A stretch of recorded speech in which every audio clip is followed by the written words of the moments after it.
doesn't end when your code simply works, right? But it can be hard to know where you go from there, what you should even be aiming for. Working alongside developers who do have more experience and who can provide some mentorship helps. But let's dig into some specific goals you can set for yourself. You remember the scale of awesomeness from the first week? Just a quick review of that. First, does it work? Does it meet functional requirements? This is just the bare minimum, right? Does it work well? Is the user experience acceptable? And there's more to user experience than just beauty, right? It can be something as little as, does a reasonable form field have the focus when the page loads? Is the tab order something reasonable? Does the back button do what someone would expect? That kind of stuff. Could it work better? Or I rephrase that, can it be maintained? Can it be refactored? Who knows what refactoring is? What's Fixing your code so that it's more readable to other developers. Fixing your code so it's more readable to other developers. What were you going to say, Josh? Something like that. Yeah. So restructuring existing code without changing its behavior, right? Improves the non-functional attributes of the software, like how readable it is. So we're kind of asking, when we say can it be maintained, can it be refactored? Could it work elsewhere? I interpret this a couple of different ways. One is that you make your code self-contained with as few dependencies as possible, so that if you find another problem that might have the same solution, your solution is portable and you can move it from one project to another without too much trouble. Components in React help with this. If you make your components nice and self-contained with few dependencies, you can make them a little more general purpose and can use them in multiple projects. That's really nice. So, we have note list. Well, what keeps it from being a list of other things? Can we extract out those things that are specific to notes so that it can be passed in as a prop so that we could use this more places? Maybe. Another way I read this, the ability to create generalized solutions that solve more than just the specific problem at hand. That's incredibly valuable.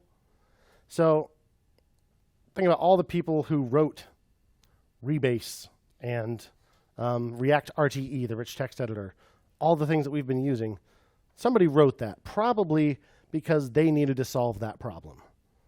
But they took a little extra time and wrote it in such a way that it can be reused and that other people can use it. And that saved us a lot of trouble. So if you can do that kind of stuff, it makes you so much more valuable. And it makes your life easier too, because you get to reuse it too. So for example, back at the company I worked for in the 2000s, after Miles started there, we needed to export a PDF from one of the pages in the app. So we effectively had to turn HTML and CSS into a PDF. So I happen to know that there was a command line utility called WK-HTML to PDF, meaning WebKit HTML to PDF, that would do that thing.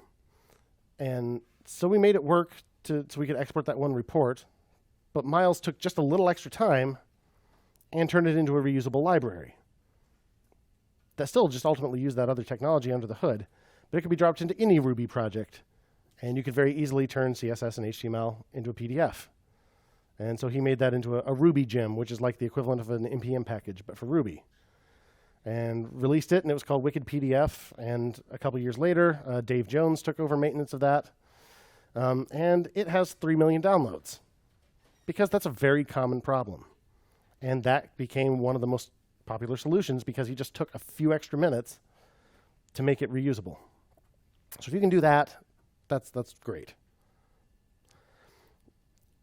Now, under the maintained, can it be maintained thing, we had a couple other points. Can anyone else understand it? Can everyone else understand it? Can people read your stuff? Will it work in a year? Will it work in 5 years? Now, there's no way to completely future-proof your code, but there are things you can do to help. So, for one thing, make sure you specify the version numbers of your dependencies so that if someone else downloads your code and installs it, it still works. Now, NPM and Yarn do this automatically in your package.json file.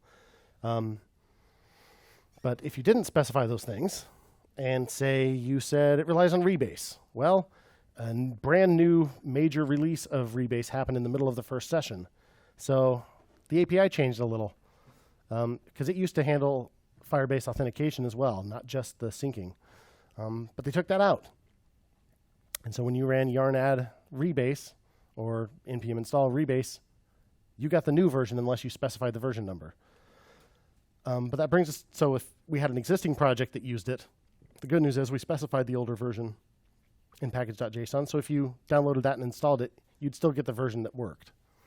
So that's one thing you can do. Another thing, and what we did in session 1, since the new version was out and we knew that they were removing that thing, we just went ahead and used the new version and figured out how it worked. So don't use stuff that's deprecated if you can avoid it. If you get a deprecation warning in your console or something like that, see if you can eliminate that, because you know that while it works now, it's definitely not going to work pretty soon. So don't rely on it in brand new code. So since we were rebuilding NoteHerder, or whatever we were using it on, actually wasn't NoteHerder, but may as well use the new stuff. So don't use deprecated technology if you can avoid it. That kind of stuff. Just try to make stuff that's going to keep running when you try in a year or 5 years. So the point of the scale is to keep growing. You can always be better, and just because your code works doesn't mean you're finished and that there's no more room for improvement. Someday you want to be that legendary senior developer. So what the heck is a senior developer? Just someone really old like us, right? Most people have surprisingly vague notions of what distinguishes a senior developer, even a lot of managers. There's certainly more to it than simply having mad technical skills.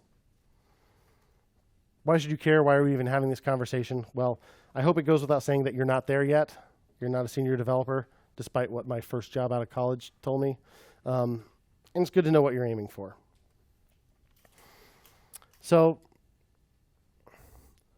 one thing that I think interviewers are looking to determine when they're trying to peg you as a junior or senior would be, how much direction will this person need? Slightly less obviously, how much direction will they be able to provide to others? This definition isn't quite adequate for seniority, but it's better than some. Some people, I think, are tempted to consider only the first question, but the second is incredibly important. And not everyone who is really good at working independently and is great at the technology can be counted on to help provide direction to others, because they're not people or whatever. They're the angry developer who sits in the corner, turns off all the lights, and wants everyone to leave him alone. So since you're just beginning your careers, how can you use these sorts of criteria to guide your growth as professionals? Well, here's a definition I really like. A company called Frontside came up with this. They call it the conjoined triangles of senior level development, which is a jokey title, but it's actually a really good framework for how they determine seniority as a developer. And it's what we use these days. So they define it as the intersection of how well a person works independently and leads, the two things we just talked about, how technically capable they are, and how well they connect and contribute to a larger community. So, the intersection of these things. Leadership, how well a person works independently and leads. Technical capability, how technically capable they are. And community, how well they connect and contribute to a larger community. At the center of this Venn diagram is the mythical senior developer. But each of these three areas has its own junior to senior path. If this is beginning to sound like a lot of work, good, it is. It takes a while. So let's take a closer look at each of these three. First and most obviously, you know this is what you have to do. Technical capability. A person with high technical capability is technically curious, tackles problems without giving up, and produces solutions that less experienced folks can use, maintain, and learn from. Writing code that only you can understand and maintain is not doing anyone any favors. That is not how you win friends and influence people, folks. Notice that knows every API under the sun without looking at documentation is not on there. While with experience, you will have encountered more problems and More things will look familiar when you encounter them. Oh, I've seen this before. I can apply this pattern and that kind of stuff. And you will inevitably memorize some stuff without looking up the docs. Memorizing APIs isn't the most important thing in the world. These things are way more important. Any questions about what we mean about technical capability? We will dig into that a little more when we get to Seth's story. Next, leadership. A person with leadership skills knows how to develop and follow a sense of purpose in themselves and in others. They're willing to point out, own, and fix things that are broken about the software, about their organization, about their own careers. The third trait, and perhaps the least obvious, connectedness or community. A person with community skills has a sense of being part of a larger whole, a desire to contribute, a sense that the other people around them, coworkers, users, clients, aren't just characters in their movie. They're people. They're fully realized individuals. Obvious, right? But it's really easy to behave as though that isn't true. And that's the kind of thing that can take a really long time to get better at if you're not there. If you do have a tendency to, when someone else is talking, just wait for the next opportunity for you to get in and say whatever clever thing you have. It's huge. And to us, I would not want to work with someone who is just super technically capable, no matter how good they are, if they are disasters in the other two areas. I'll be frank, very few people reach the senior level in all three categories. Most people didn't even want to. But at Fretless, we followed the same measure as Frontside, who came up with this model, which is that if someone has reached the senior level in technical capability and at least one of the other two, and at least mid-level in the third, we consider them a senior developer. If you take nothing else from this portion, let it be this. Technical capability is not enough to qualify as a senior in our world.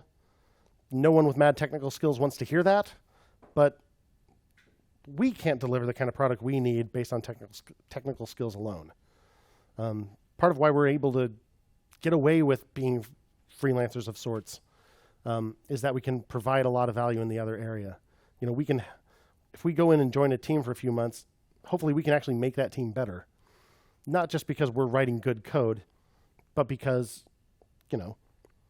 we work well with others and we can help the team be better by mentoring people and doing good code reviews and being helpful and giving good criticism, receiving criticism well. Being good at giving feedback and good at receiving feedback are both really important. So, at Fretless, we do work with employees to identify the areas in which they're interested in improving, and we try to provide an environment in which they're able to do so. Because, we're all still growing. We're all still getting better at all of these things, even if we think we've reached a senior level or if someone else thinks we've reached a senior level. There's always room for growth. So if I may use our illustrious friend Seth as an example, he hasn't actually been a programmer for all that long. He did other things first, a lot of different things. And if you look at the definition of technical capability, so when he was brand new to programming and had just gone through a boot camp,